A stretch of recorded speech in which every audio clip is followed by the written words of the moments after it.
Introduce yourself. My name is Harry Moore. My paper today is called Karsavin and Natural Theology. I have a larger version of the paper with more quotes, but I've shortened it for this conference. But it's all version could be published. Yes, yeah, hopefully. It's part of a larger project to do with natural theology in Imperial Russia. The project focuses mainly on the spiritual academies. Karsavin was not very involved in these, but I still have a chapter about them. And, I'm just waiting for the slides.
Alright, so Karsavin was one of 20th century Russia's most insightful and prolific philosophers.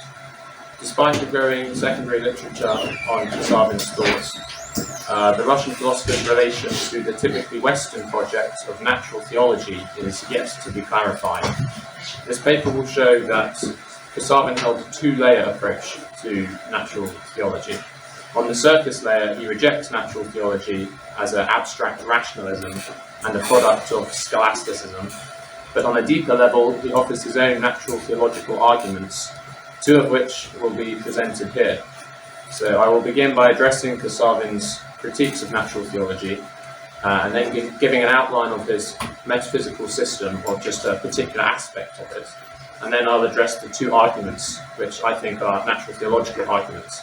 So the first one is an argument for God's existence from the idea of the perfect self, and the second one is an argument for the incarnation. So I'll begin with a definition of natural theology, which is the most commonly accepted definition. Natural theology is the enterprise of providing support for religious beliefs by starting from premises that neither are nor presuppose any religious beliefs. Such an enterprise usually involves traditional arguments for God's existence, such as the cosmological arguments, teleological arguments, and moral arguments, also ontological arguments. It also includes arguments for specific doctrines, such as the doctrine of creation, the incarnation, the atonement, and the doctrine of the Trinity. Now, the first impression gained from Karsavin's major works suggests that the central doctrines of Christianity, such as creation, Trinity, and incarnation, are irresolvable paradoxes, which must be accepted on faith alone and cannot be argued for. So on principles, Karsavin claims that there is a paradoxical monoduality between humanity and God. The first premise of his argument is that the self in general is identical to both the isolated self and to God. The second is that our self is also identical to the isolated self, and the third is that our self is identical to God, and the fourth is that our isolated self is not identical to God. And if he represents this in this sort of formula, like this, which is just a contradiction in sort of classical logic.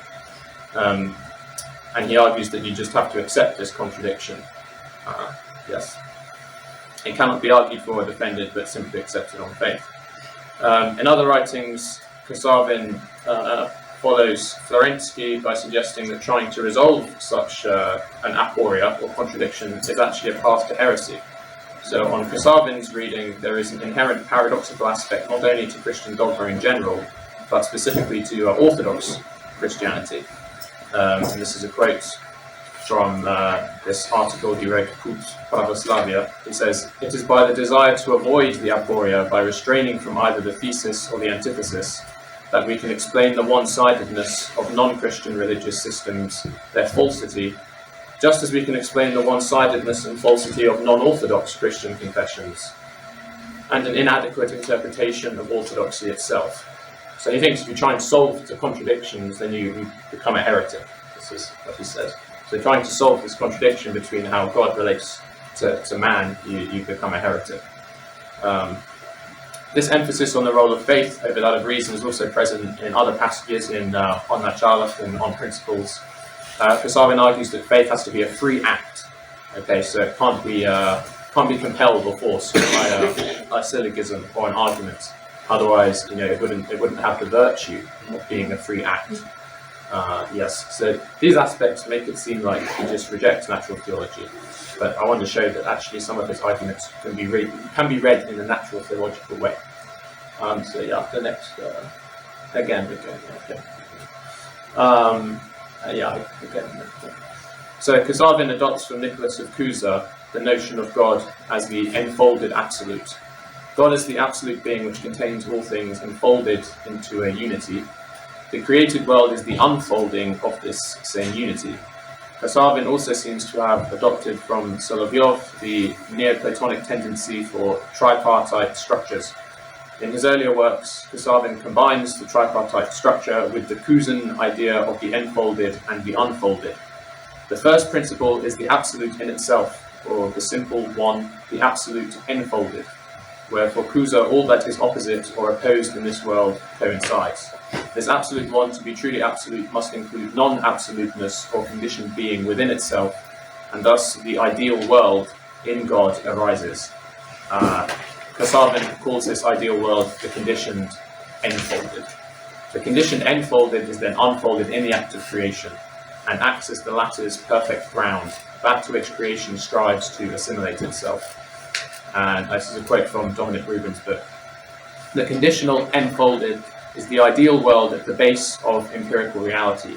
It is a direct and first reflection of God's enfolded reality beyond himself. Thus, the unfolded world firstly moves towards its own perfection, rather than beyond itself to divine perfection.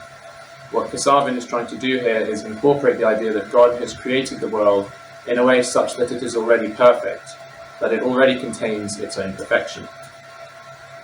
I think, yes, on this basis, we can attempt to look at this first argument. Karsavin's first natural theological argument is a form of moral arguments, which bears resemblance to the sorts of moral arguments we find in contemporary natural theology. So, such contemporary arguments, to summarize, they start from the fact of morality, and then we'll try and say that the best explanation for that fact is theism, or the existence of God. You can have this. Yes, so this is a very typical form of such argument. There are objective moral obligations. The best explanation of objective moral obligations is God. Therefore, probably God exists. But Karsavin's ethics is not based on moral obligations, or it seems to me anyway, but it's based on this idea of the perfect version of the self, which is contained in this ideal world. So he claims that each of us has access to the idea of our own perfected selves, and good or bad decisions are thus deemed good or bad to the extent that they correspond to this perfected self. Just like moral obligations, the fact of the perfect self requires some explanation. So Karsavin's, on this fact, Karsavin can build his own argument, which is his version. There is an ideal version of each human being. The best explanation of this ideal self is found in God's ideal world, therefore probably God exists. So for Karsavin, the explanation of the idea of the perfect self, which he believes we all possess, and which drives our moral improvement, is found in God's eternal pre-creation of this perfect self within himself in this ideal world, or conditioned unfolded, this second layer of reality, of this three-layer structure. So he writes in On Principles, in the experience of our self-perfecting, we find revealed to us the basic experience of creation, as in the creation of this second layer of reality. End quote. So in other words, our moral experience of self-perfecting points to or is explained by the so-called basic experience of God's creation of the ideal world. It's therefore clear that Karsavin sees the explanation for his perfect self ethics in the pre-existence of this perfect self within the ideal world. Yes. So you could immediately object that there are many convincing secular explanations, for example, of moral obligations, and in the same way there might equally be convincing secular explanations of this ethics of a perfect self. You know, it's all too easy to suggest that we have the idea of a perfect self simply because humans have evolved in this way to produce such an idea in themselves, which in turn entails a moral lifestyle, which in turn entails the provision, continuation of the human race. Yeah, so this is like an evolutionary explanation for ethics, which is an alternative explanation to the theistic explanation. And this would also apply to Karsavin's argument. Such secular explanations deserve equal attention and would have to be refuted or at least heavily criticised by Karsavin to maintain the force of this argument. Furthermore, you could also object that Karsavin has not actually produced an argument for the existence of God, but just an argument for the existence of this eternal perfect self, or just this second layer of reality. Why this collection of the ideal world, why this requires a single divine person is not clearly clarified. Thank you. So the next argument is an argument which wants to say that if God exists, then he necessarily has to be incarnate as a human being. This sort of argument is commonly called ramified natural theology. This is natural theology that it wants to argue for specific Christian doctrines. There are other areas of Karsavin's work where he has different ramified natural theological arguments for the Trinity. You know, he has long passages about why the Trinity, if God exists, then he necessarily exists in three persons. You know, these sorts of arguments, or the atonement as well. So according to Karsavin, it seems that the necessity for incarnation can be proven from the nature of God. So he argues that in our act of thinking of the absolute God, we are actually making him relative, namely as relative to our finite thought about him. And this seems to cause a problem. So thus, the possibility of a truly absolute being seems impossible. Whenever we think of the absolute, we are only thinking of a relativized version of it. We cannot possibly say if there is a true absolute. Karsavin responds, however, by saying that it is precisely what we should expect from a truly absolute God. This is because to be truly absolute means to include everything in oneself, including one's other, i.e. the relative. So for this to be the case, there must be a real relative being to be included. So it's actually in our relative finite thinking of God, we are actually fulfilling God's own absoluteness. And it's precisely because we can think the absolute only as relative that we are actually thinking the absolute. So this is his famous dialectic of the absolute, which you find in On Principles, this book on the channel. This sort of reasoning provides the first premise here of this argument. So Karsavin argues that the absolute, to be truly absolute, must enter into the otherness of conditioned human cognition. It must enter human thought entirely and thus must become human. So the incarnation is just the revelation or consequence of this process. And if you want to have the argument in the syllogistic form, it can read, the absolute must be relativized by human thought. The absolute, to be relativized by human thought, is to become human. The absolute must become human. Alternatively, Karsavin can be read as suggesting that our thinking of the absolute is proof that it already has become human, since otherwise we would not have access to the idea of an absolute being, because by definition, whatever thinks the absolute is the absolute, so therefore humanity is already the absolute. And this is what he claims in an article, The Path of Orthodoxy, called Pravoslavia. He claims that our limiting of the absolute by thinking of it is evidence that it has become man. And this is a quote from Pravoslavia. From the fact of our becoming in being, or our acceptance, our intellectual acceptance in ourselves of the absolute, we can perceive God's becoming human, although not in its fullness as revealed by Christianity, which is an interesting addition there. So he thinks you can prove some form of incarnation, but it's not the full doctrine of the incarnation which is revealed, which is a revealed truth in Christianity, which is a nuance. So there are many objections to this style of reasoning. We could claim that understanding God as this all-encompassing absolute shouldn't be interpreted on this ontological level, which leads to pantheistic conclusions, that you are essentially identifying God with the universe.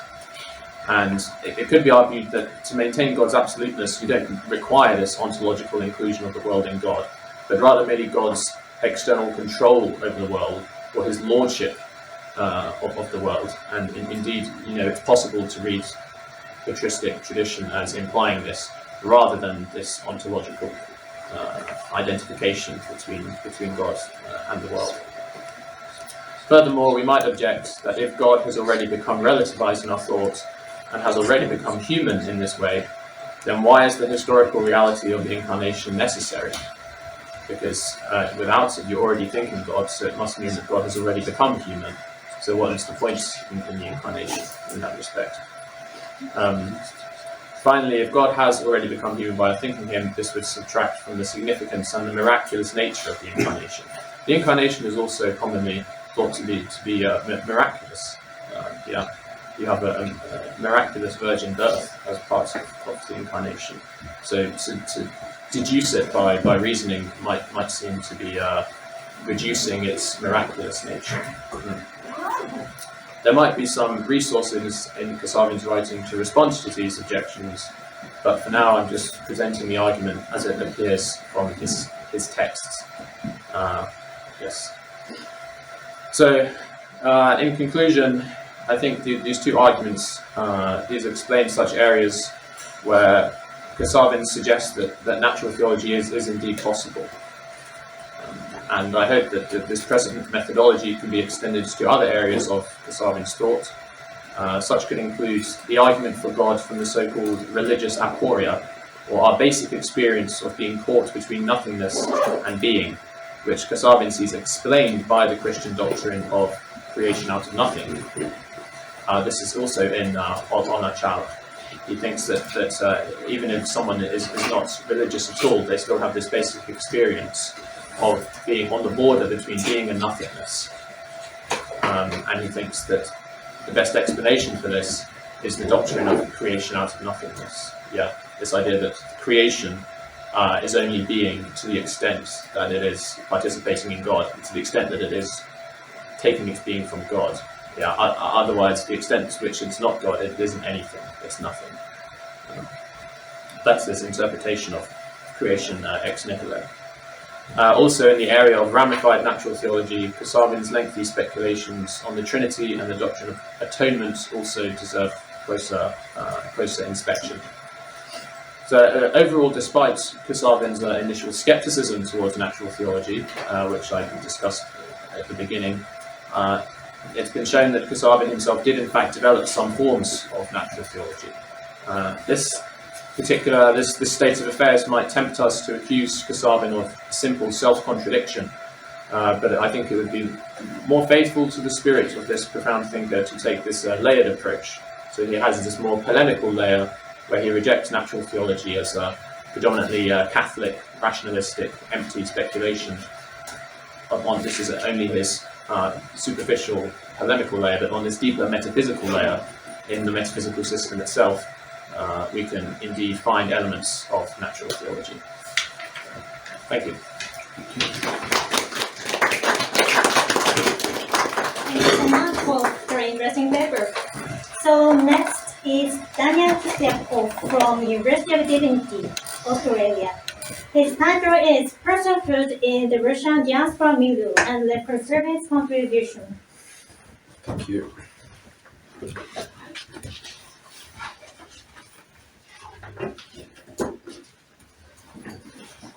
I think it's interesting to hear the lecture presented before you because there are some parallels and some corrections, and even as you go through a conference, I think it's sometimes quite interesting to look at how your own thoughts develop. And yesterday I found myself just changing a few things and rethinking something, so I think that says something good about the value of the conference. Anyway, I'm presenting on the concept of personhood. I think that some of the points that Harry made about the ideal person, if that was the right way of understanding it, I think that was something that I could also resonate with. My approach is, I guess, more historical and a bit different, but there are some parallels as well. Lev Karsavin, unique in many ways to the intelligentsia of the post-revolutionary Russian diaspora, is well known for his study of the notion of personhood. Having left with others on the so-called philosophy steamer, he worked at the University of Kaunas and later in Vilnius. He also did not necessarily share the socio-political leanings of some of his colleagues.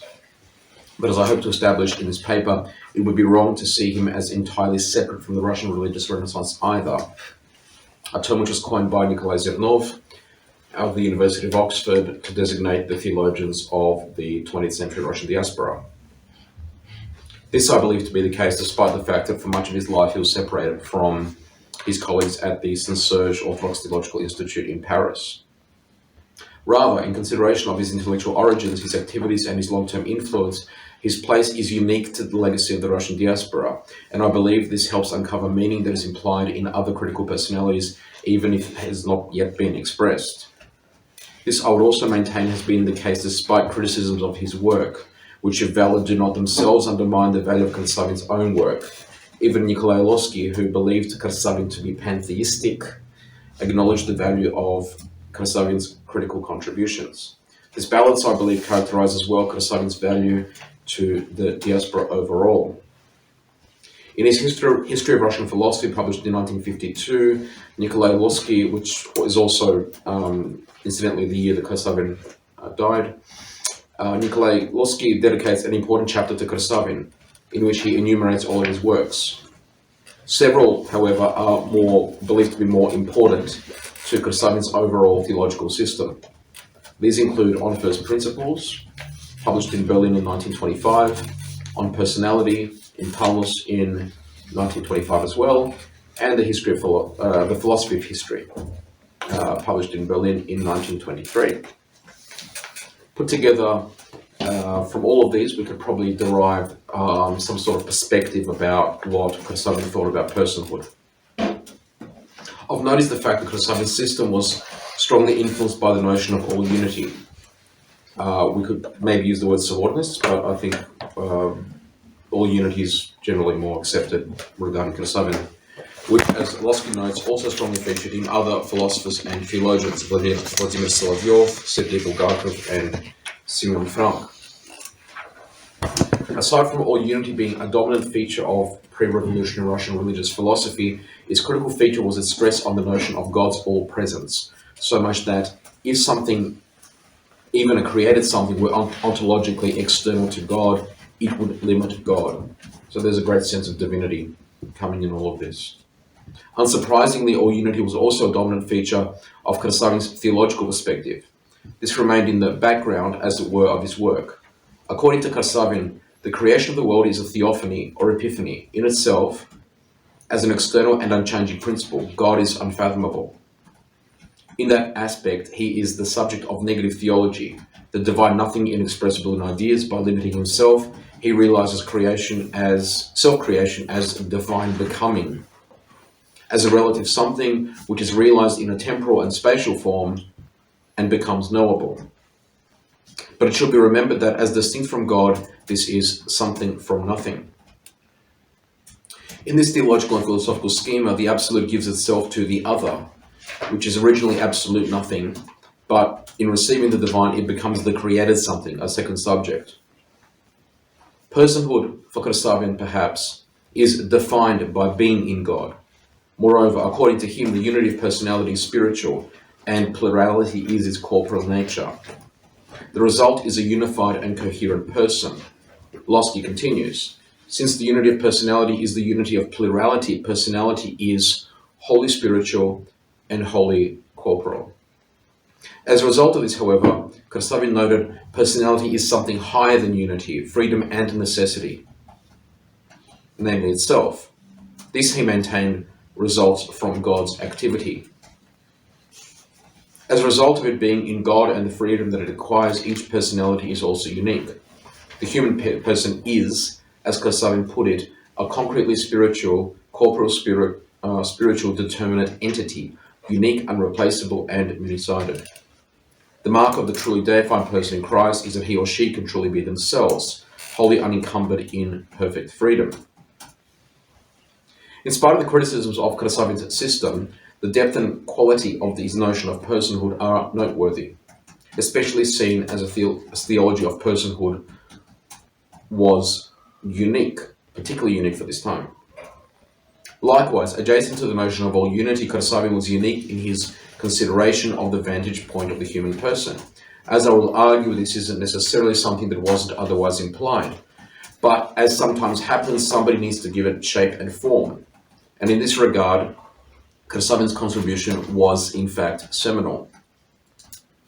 In light of the burgeoning question of divine humanity that we see in other thinkers, this contribution was also, I think, very substantive. This context needs to be taken into account.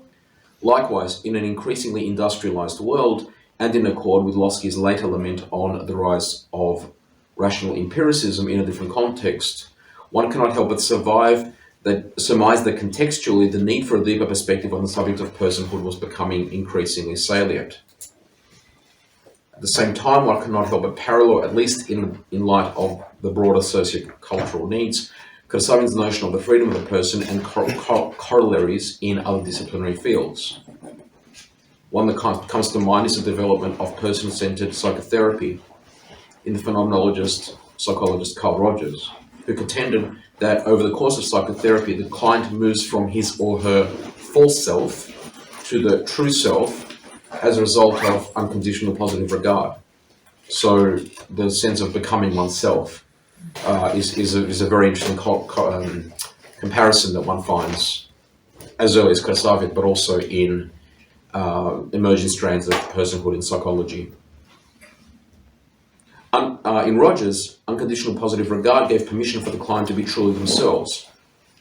This analysis, of course, was not truly theological, but in a conceptual corollary, he did note that it was a certain kind of love experienced in therapy between the psychotherapist and client over a period of time that made a psychologically ill person well.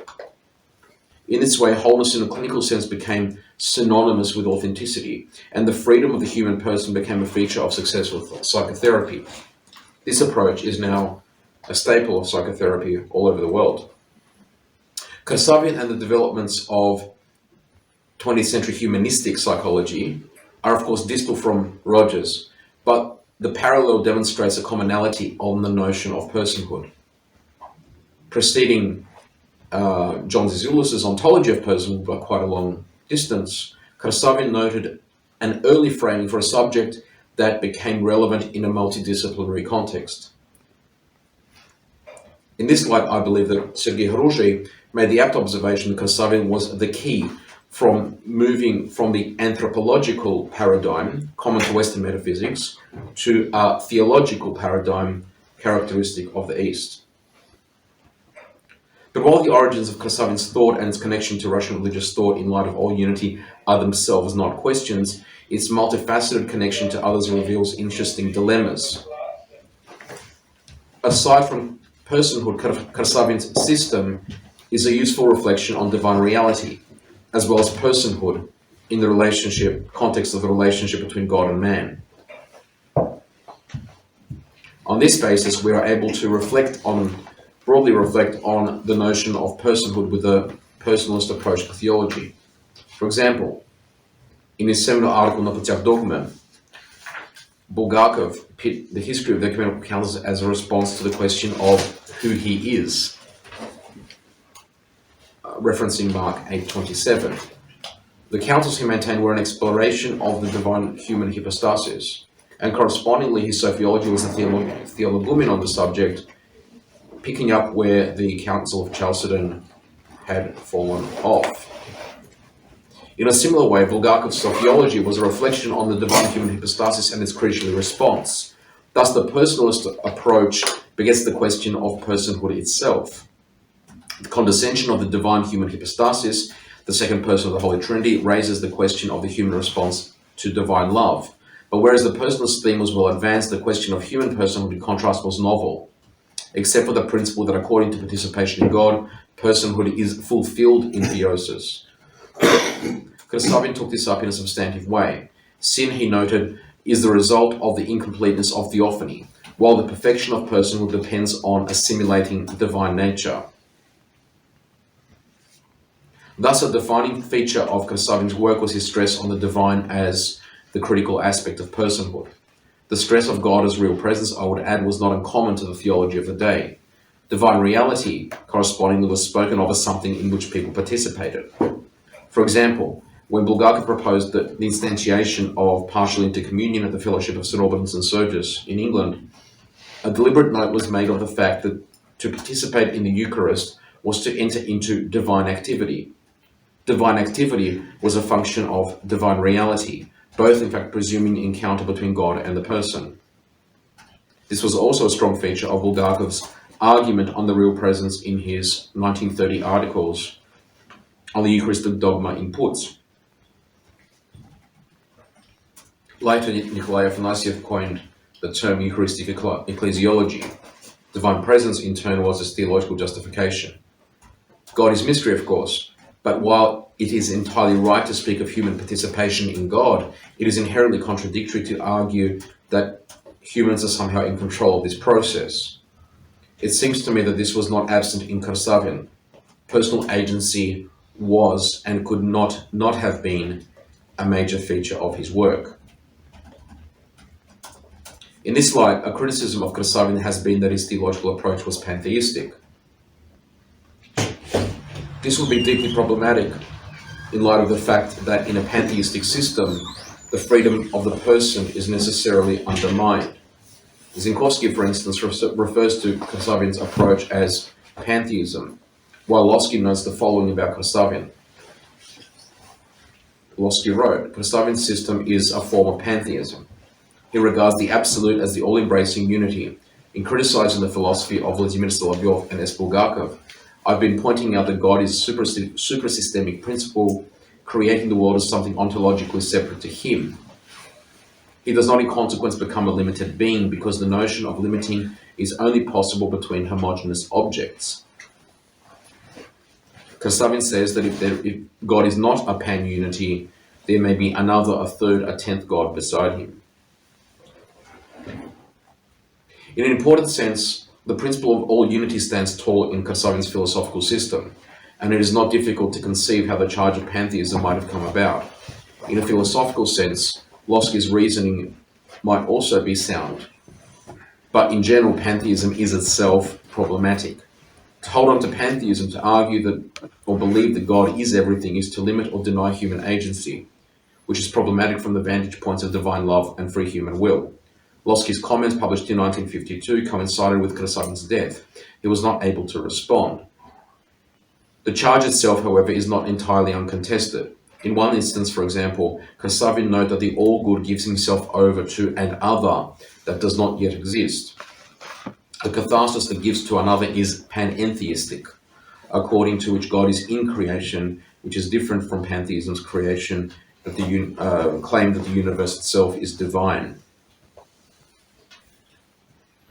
In a broader sense also, it is difficult to see how pantheism could square with the very principle of divine love. And in this light, surely freedom, autonomy, and agency are themselves axiomatic to personhood. The problem of pantheism was outlined by Berdyaev as follows. Our natural world is sinful, and in its sinfulness all divine. But the true world is in God. Panentheism better characterizes the relationship between God and the world. Pantheism is a lie, but in it there is a figment of truth. It is expressed in panentheism. Panentheism only expresses the condition of the transfigured world. The world, humanity, the life of the cosmos are principally divine, not extra divine. In them work divine energies. Which leads us to some conclusions about Karsavin's notion of personhood and his influence.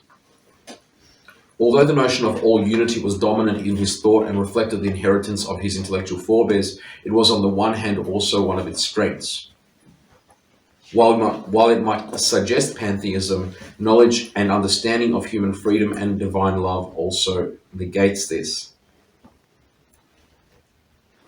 I'm encouraged to see that some of the insights highlighted at this conference negate this in respect of Karsavin. Similar charges of pantheism in Bulgakov have also been discredited, but in a different sense, all unity might lead to something of an Achilles heel. While the appearance of pantheism is not difficult to understand, the acknowledgement of the other, the inherent multiplicity of personhood, and its ability to simply be itself counters this charge. In an important sense, the resolution to this problem is not the objective of this paper. Rather, it is to stress how the notion of personhood, something implied, for instance, even in the above works by cited words by Berdyaev, Karsavin's contribution was substantive to this. This was augmented by the aptness of his description of the freedom of personhood. That it was synthesized in light of all unity is also noteworthy. In its heritage with important considerations accounted for, Karsavin was consonant with a large part of the Russian diaspora. In conclusion to this chapter on Karsavin, Losky also made the following observation.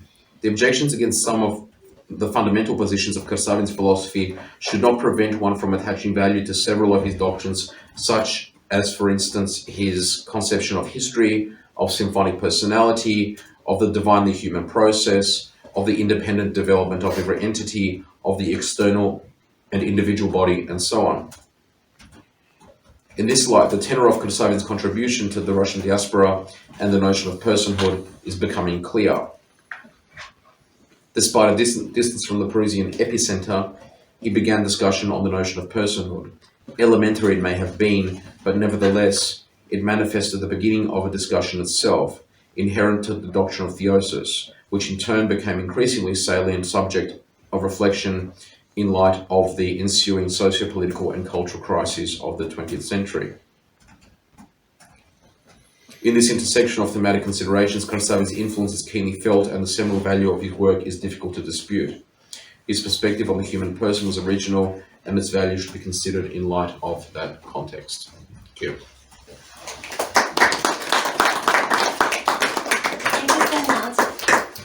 For very interesting paper.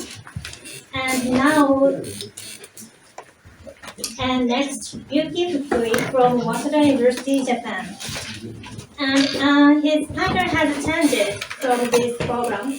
New title is Two Systems of Anthropology or Christology, Karsavin's on Personhood and Nikolai Fyodorov's Philosophy of Common Task.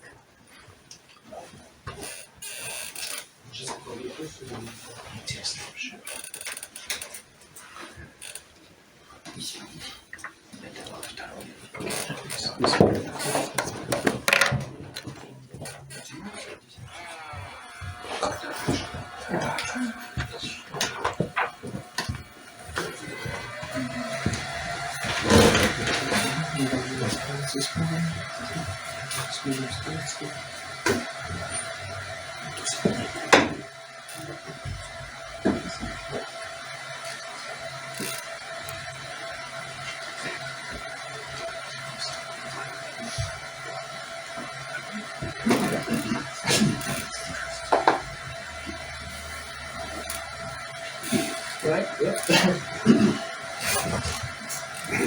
So, Labas readers, one of Valdas era, Yuki Fukui. So, in these 2 days, I have not only Lithuanian but also Russian, of course English in many places. So I feel it's difficult to my position as a foreigner. So I think the best way is to learn Lithuanian, and as we know that our Karsavin learned Lithuanian, and even though the series of works in this language, we can find the opposite side of this room. And for him, maybe this is an act of self-giving in his own language, or in other words, the best in the language. Well, I'm a specialist on Nikolai Fyodorov's Christian philosophy and Slavophil's article. For this conference, I worked hard on Karsavin, and so I had to limit the contents of my presentation and change its title. So anyway, this is a short piece. So let's start now. Stay still. So this paper discusses direct and indirect relationships between two outstanding anthropological systems.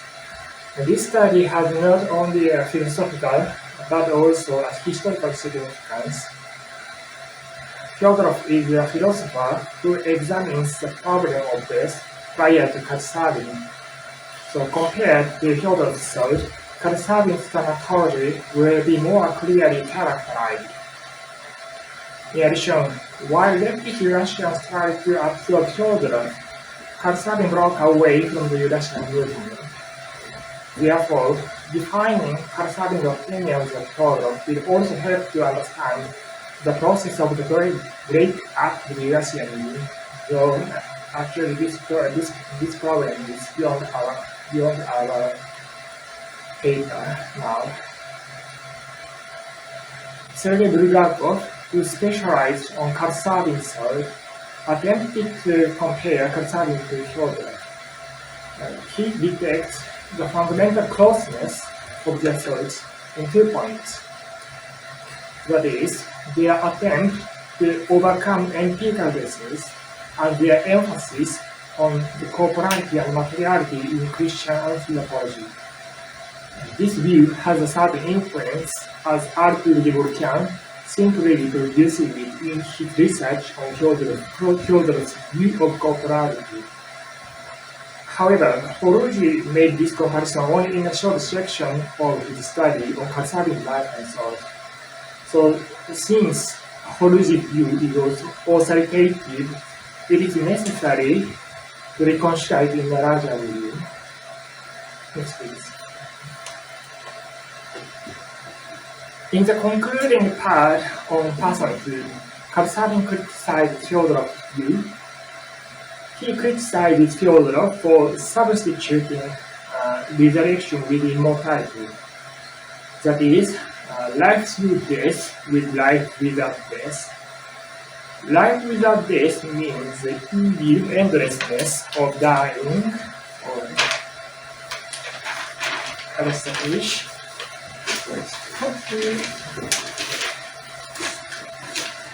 Yes, it's not. Yes, so life without death means the evil endlessness of dying, but it has been overcome now because of Christ's view. However, according to Karsavin, Fyodorov does not believe in him who tramples death by death. Karsavin argues that life realizes itself through its death.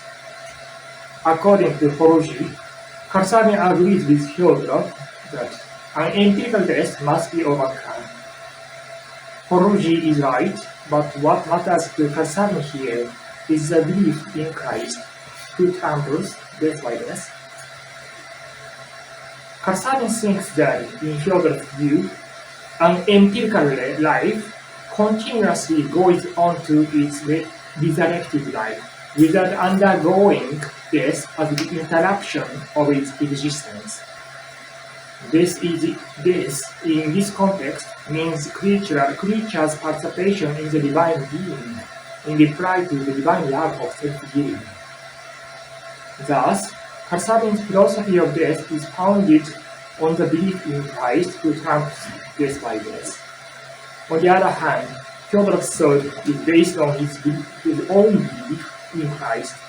So therefore, for the purpose of comparing their views on thanatology, it is necessary to trace them back to those on Christology. In addition, although Horology mentions the similarities between Karsavin and Fyodorov, he does not ask how much Karsavin was familiar with Fyodorov. As Horology says, while Fyodorov thinks of the direction of transfigured bodies, Karsavin repeats the stereotyped criticism of Fyodorov's thought as the idea of magical resurrection of the dead. So to clarify the focal point of Karsavin's criticism, so I will examine this question first. To begin with, we can find a connection to Fyodorov's thought in the paragraph where Karsavin explains the creature temporality as the evil endlessness and his idea of true life through true death. So this passage actually includes two moments which are related to Fyodorov's thought. Today I skipped the first one for the simplification of my idea. That is the phrase which you can see the center of this quotation, the moment die away. This is a famous phrase in Goethe's Faust, and actually it is also Fyodorov's favorite phrase. Just as Karsavin, Fyodorov understands this as the expression of memento mori without the sense of death. However, in Fyodorov, memento mori has a different meaning from Karsavin. I shortly follow this point at the last of my presentation, so let me pay attention to the term now, smelta bodhinchestva, which is found at the end of the above quotation. This is a neologism that is the title of a joint work in 1926 by two Fyodorovians, Nikolai Setnitsky and Alexander Golsky, and the name of the concept which is criticized by them. The following is its definition. Next, please. So we can read, death cannot be conquered and overcome by man. The victory over it is possible only for the deity, and the victory over it, accomplished by Jesus Christ, was accomplished by his deity, not but by his humanity, and so on. So smelta bodhinchestva sanctifies the fact of empirical deaths, turn away evil eye from it, and even puts a taboo on thinking of it, based on Fyodorov's thought, which requires that the problem of death should be solved in the common past by humankind. Setnitsky and Golsky criticize the unconscious consciousness of smelta bodhinchestva. Setnitsky, in collaboration with Golsky in Moscow, printed the work Smelta bodhinchestva in Harbin, anonymously sent 10 copies to Nikolai Belzhaev and asked him to forward them to Sergei Bulgakov, Nikolai Lovsky, Fyodor Taranovsky, and our Karsavin. Belzhaev published its review in Puch in 1927. Though this pamphlet is anonymously published, Belzhaev confirms that it is the work by Fyodorovians. Therefore, it is naturally estimated that Karsavin received smelta bodhinchestva directly from Belzhaev, knew that this work was written by Fyodorovians, and in his understanding, the term smelta bodhinchestva was related to Fyodorov's thought and Fyodorovism. We must recall the fact that Karsavin utilizes this term when he explains the way of overcoming creature temporality as the evil endlessness of dying. If he had thought Fyodorov's and Fyodorovian's intention was the victory over death within the creatural time, was simple perpetuation of empirical life, he would not refer to smelta bodhinchestva here. So therefore, he understood that Fyodorov and Fyodorovians argued for overcoming this by the departure from the cultural time itself and the resurrection of transfigured bodies. As we reminded, Porugi only detected the philosophical similarities between Karsavin and Fyodorov, but not Karsavin's deep understanding of Fyodorov's thought. Then, why Karsavin criticized it as the idea of magical resurrection of the dead?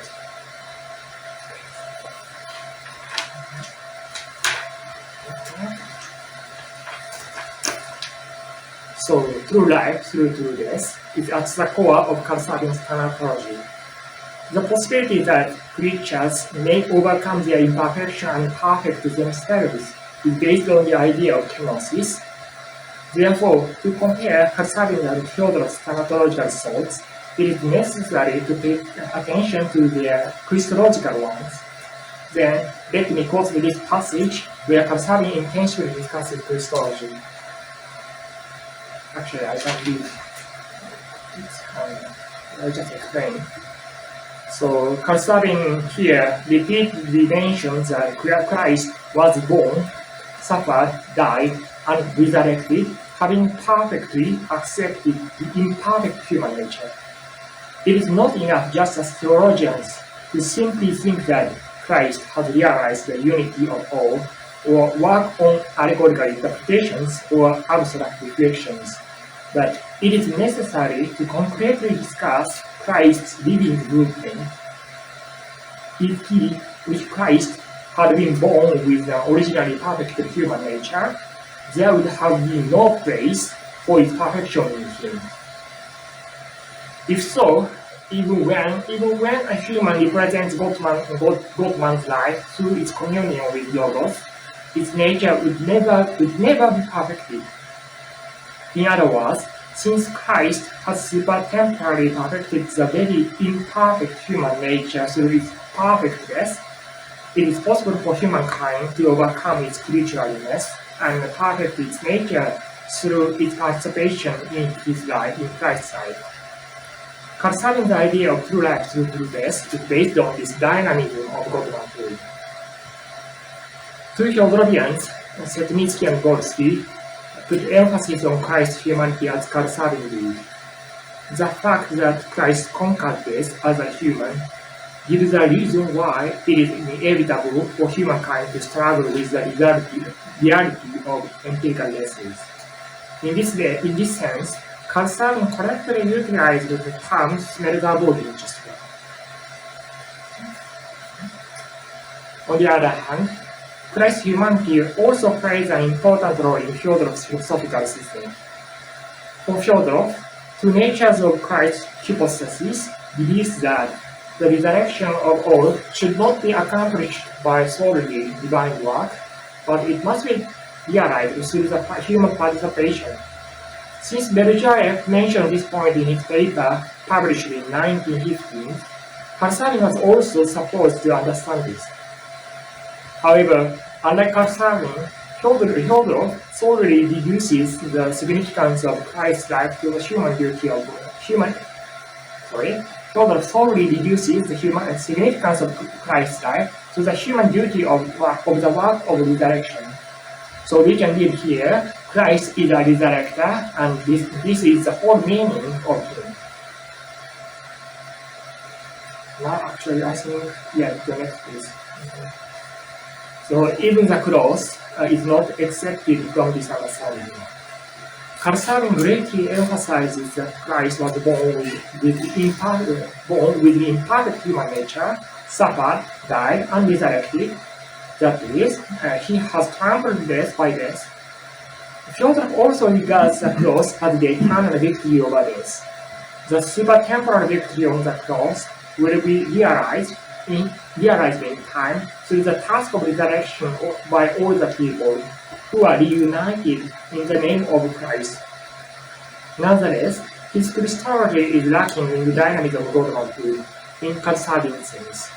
To make sure this point, let me pay attention to his explanation of the orthodox icon of the crucifixion. So we can read here. So I think, yeah, Christ did. Christ did underlined parts. So Christ did, from the universal point of view, it is the work of resurrection. So the icon, this icon, yes, the icon which visibly indicates the connection of the deed of the cross to the universal resurrection. All the dead are represented in the person of Adam, Adam's head with the crossbone and the pedestal stone of cross, this one, and being watered by the blood from his pierced rib, and while all the living unites for the common task of resurrection in the name of Christ. Yes. So he explains through this icon the task of resurrection. So in this explanation, the meaning of Christ's life is reduced to the unification of human nature, while his human suffering is converted into the resurrecting life, and his death has disappeared. This is nothing but a defect which Karsavin finds in theologian thoughts. His idea of true life through true death would lose its foundation in Orthodox Christology. Yes, please.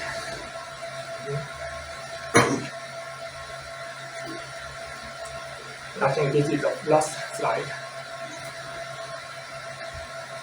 So this difference is related to the fact that Karsavin thinks about death by one level more deeply than Theodore does.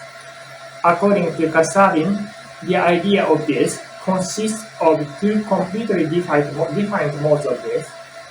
The first is death within the evil endlessness. We can name it empirical death and past death.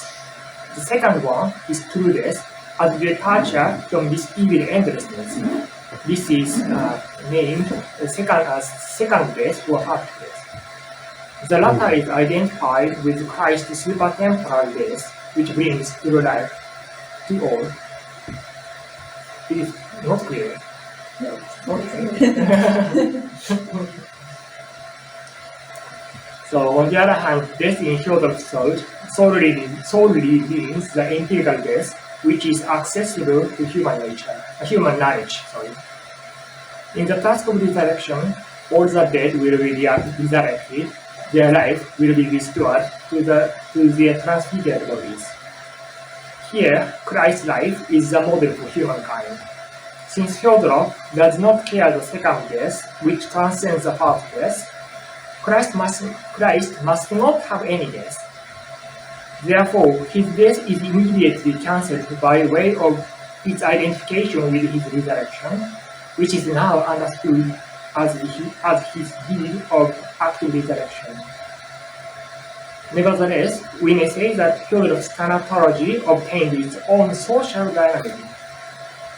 While Karsavin considers the death of the self, Theodore primarily looks at the death in the second person, through which the death in the first person is recognized.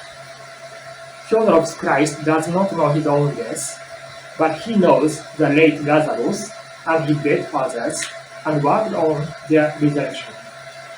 Theodore knows only empirical deaths, but he knows every death concretely, namely those of his parents, his grandparents, his uncles and aunts, his brothers and sisters, his friends, his colleagues, his students, his neighbors, and so on. So therefore, Theodore understands Christ's deed in a social manner, and his thanatology is certainly correlated to this socialized understanding of Christology. It also deserves to mention that Theodore's approach coincides with the majority in the history of Russian religious philosophy. According to Anastasia Galcheva, who is a specialist of Theodore's thought and Cosmology, Russian philosophers and thinkers such as Fyodorov, Vladimir Solovyov, Fyodor Dostoevsky, Sergei Bulgakov, Nikolai Bergyaev, Georgy Fedotov, and Vladimir Ilyin correspondingly find in the historical time the immanent and long-time process of the transfiguration of the created world through the cooperation between God and humankind. And they have inherited the idea of apokatastasis, which was presented by Origen and Gregory of Nyssa and Maximus the Confessor, and so on. In On Personhood, Karsavin examines the question of apokatastasis soon after criticizing Fyodorov until the very end of the work. He does not deny the idea of universal salvation itself, but he rejects its understanding as good humor optimism. Since spiritualness means imperfection in its definition, creatures are not able to obtain their perfection in their own progress. Karsavin regards this evil endlessness of dying as the eternal infernal torture, which realizes itself as unescapable retribution or willful incompleteness of the self-giving to God. He also mentions that hell is eternal, exists and does not exist as the fact of imperfection or torture, because it must exist as the fact that has been overcome or is to be overcome. So therefore, all the creatures can perfect themselves and can do so only by negating their own creaturalness through their self-giving to God. As mentioned before, Karsavin does not so much pay his attention to the result or the end of Christ's life, as he wholly grasps its concrete movements. He was born, suffered, died, and resurrected, perfecting the human nature in himself. In this respect, I would like to argue that Karsavin's Christology strongly has the character of Antiochian theology among others. Antiochian school emphasizes the literal and historical understanding of text in its exegesis and puts emphasis on Christ's humanity and his moral choices in its Christology. On the contrary, Russian religious philosophers such as Solovyov, Bulgakov, and Beljayev has inherited the tradition of Alexandrian theology, which preferred the allegorical interpretation of the Bible. It can be said that in the whole Russian religious philosophy, Karsavin's Christology occupies a position which is closer to Antiochian school. It is true that Karsavin has never developed his thought completely without any relation to others, as his Christology remains the concept of theologies and universal salvation. To be more exact, based on Antiochian beings thinking and receiving some Alexandrian thoughts from Russian religious philosophers around him and Eastern church fathers, he formed his own Christological canon, which may be through death and through life. So, Nicky and Bato, and the person who invites me to Lithuania. Thank you. Thank you so much. So now begins the discussion. So please hear Harry and Daniel.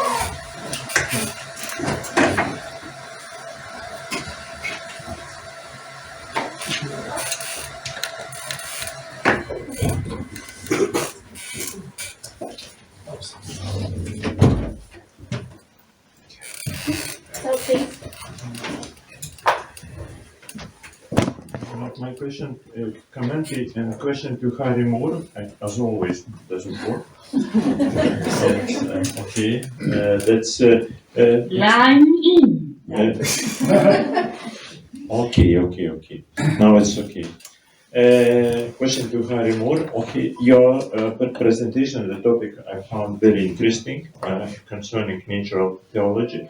And first of all, a very short comment and then question. Comment is about that I'm not sure. Did you read one of the last his text from Abbes with the title of Apogea of Humanity, Apogea человечества, Apogea of Humanity, because this part which survived of this text is devoted to natural theology. It's about orgastic, ecstatic beginning in the nature and the ambiguity of cult in the nature, which is interesting and quite related, I would say, with our yesterday discussion concerning Fyodor Dostoevsky and these beginnings of love. And, and in a way, this part of his text on apogee is as well a question of the death.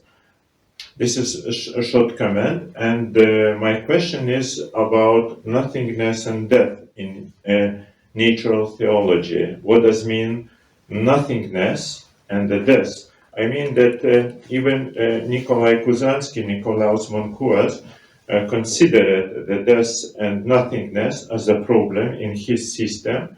And that's okay. You mostly discussed about being in God and the being in itself, I would say. But my question is a little bit opposite, because you didn't touch the problem of nothingness, but Kuzansky, Nikolaus Monkuras, and Karsavin, they touched this problem. That can you comment what do you mean about nothingness in natural theology? Thank you.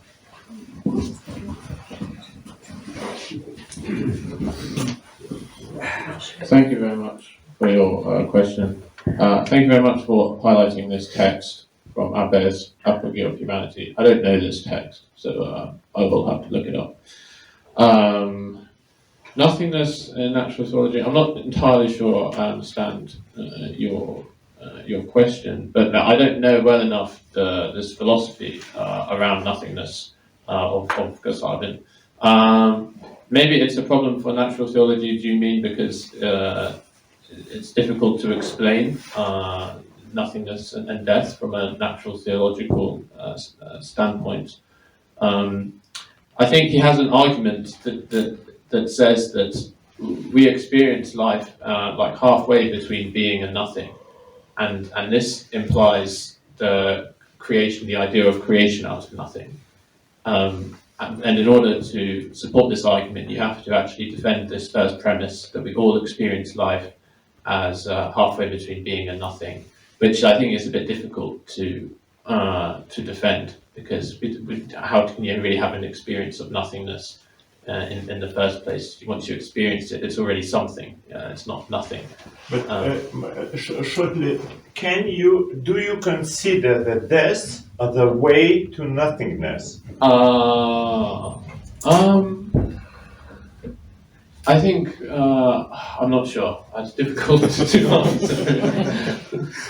No, from a Christian perspective, I think no. I think death is the way to paradise, right? So it's maybe in a way. Okay, but Karsavin doesn't speak about paradise and hell. Well, that's his fault. It's his problem.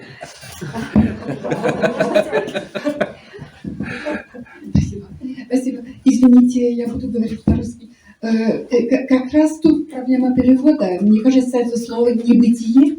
И как раз в письмах отцу Веттеру мы видим, мне кажется, что Карсавин оставляет все свое полное значение этому слову «небытие». Он говорит, и как раз он говорит: «Я подхожу к самому краю небытия». И это совсем не соответствует идее смерти, это что-то другое.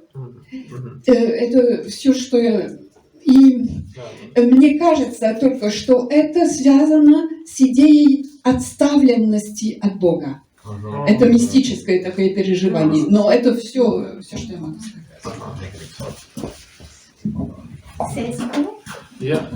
Как я понимал, это переживание чувства небытия. Это может быть чувство не, расстояние от земного бытия, то есть приближение к небесному бытию. В этом смысле не бытие, не мирное бытие. А вы так не согласны? Нет, я думаю, что это полное отрицание, это даже вне нашего понимания, это полное отрицание всего. Ага. Но- Но это уже, мне кажется, это уже не христианское, конечно. Это, Не, вот это я не это могу можно сказать. спорить. Да. I have only short remark concerning what have said Professor Marzejkic. You have said that there is no paradise and hell in Karsavin's philosophy. It's not so. Karsavin's standpoint in this problem is very paradoxical because he wrote, at least from time to time, that after death we will be at the same time in hell and in paradise. And such a point of view is, if I remember correctly, in Noctes Metropolitan. But I'm not absolutely sure. But undoubtedly, Karsavin uttered such opinion, such thesis that we are at the same time in death and paradise. That this outer world is for him, the world after death is a kind of synthesis of hell and paradise. It's one thing. And the second, unfortunately, I wasn't at the first paper. I cannot, I didn't have opportunity to listen to it. But one remark concerning notion of nothingness in Karsavin's philosophy. In his ontology, he stresses, perhaps it would have such importance for your debate. In his ontology, he stresses, emphasizes very strongly that all that exists, all creation, isn't a being. It is something which is rather nothing than being. It is something that only becomes being. But creation cannot be called being. In this sense, creation in his philosophy exists in some manner, but this existence is much more weaker than in other Christians' ontologies, than other Christians' metaphysics. Very briefly, yeah, I agree completely with the last comment that he thinks creation doesn't really exist. I also got that impression. It's about the comment about hell and paradise. I think it's a very common idea among many Christian philosophers that hell and paradise are actually the same place. It's a subjective way of understanding God's love. You're either rejected, then you're in hell, or you're accepting God's love, then you're in paradise, but it's the same love. So Karsavin is not saying anything like too new in that respect. No. He said in another meaning. According to Karsavin, after death, perhaps it is one of his perspectives, one of his stances. I'm not sure if it was unique, his unique opinion about it. But according to Karsavin, in our earthly life, we receive only a part of eternity. After death, we are receiving the whole eternity. That is also all moments of our eternal, of our earthly life, which are included in the eternity. Yeah. If we receive all moments of our earthly life, we receive also all happy and unhappy moments. Mm-hmm. We are experiencing all during eternity, all happy and unhappy moments of our life. In this sense, in this meaning, we are at the same time in hell and in paradise. Yes, that's a different sense. And this is new idea. It's an original it's idea. It's not very Christian, I think. I have a question and a comment that you can comment on, and it ties in a number of these thoughts, especially this idea of after death. But the themes of, one question from Western theology, which is a subtext of certainly all of Karsavin's thought, is that question in Latin, per Deus homo. And in most of the church fathers and theologians,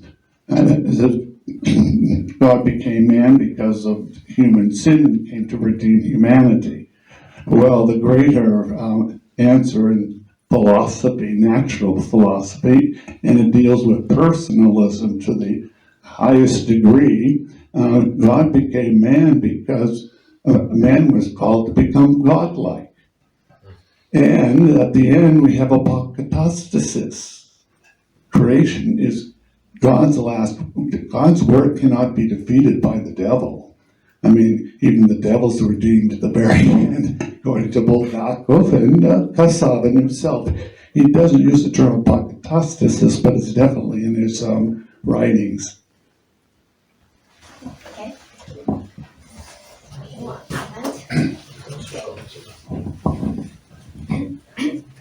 Yeah, but we can read the content about apokatastasis in his work on personhood at the last concluding part of his work, of his work. What? Yes.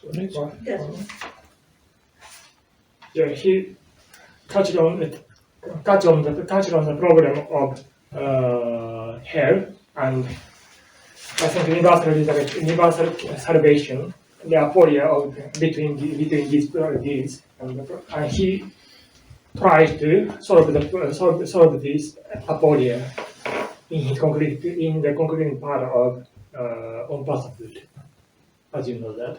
Yeah.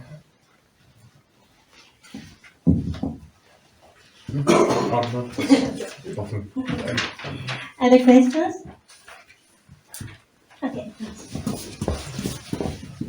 My question is addressed her as well, concerning Karsavin's preaches Святые Отцы и Учители Церкви. Have you found any traces of patristics approach in considerations of Karsavin concerning natural theology and so on? Because of course he based on patristics thought, so perhaps there is another source for this. Yes, From this I haven't perspective. read this yet, so I And another more general question concerning the possibility to combine apophatic approach, which you can observe in Karsavin's thought, with the possibility of of natural theology. What do you think about this in Karsavin's reflection and more generally?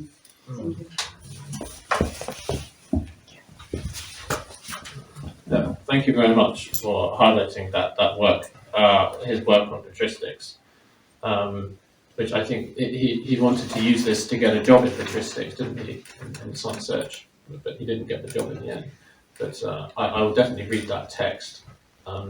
About natural theology and apophatic theology, yeah, I think it's possible to think, because actually they have been combined, I think. Maybe you could say Palamas combined them. So if Palamas was able to do it, then I think we should go back to him and look at that. Richard Swinburne also has an article on Palamas and natural theology, and claims that Palamas was doing natural theology whilst also having some level of apophatic theology, right? So yeah, I think it's very possible and very fruitful area for expansion. I agree with you, but yeah, I can't add anything much more to that. Can I go on? Okay.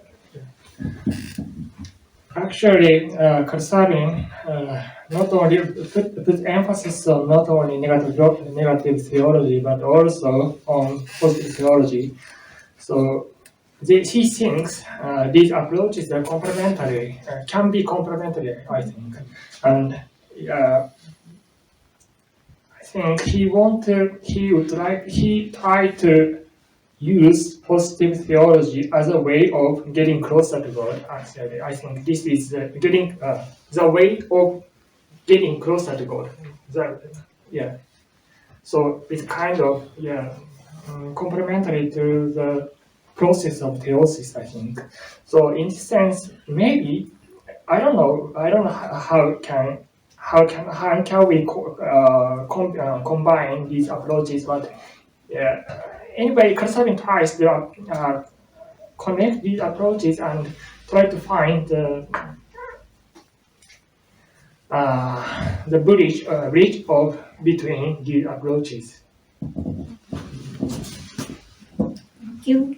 And other questions? No. So We have some more time for coffee break, so. okay, so let's finish. Thank you so much.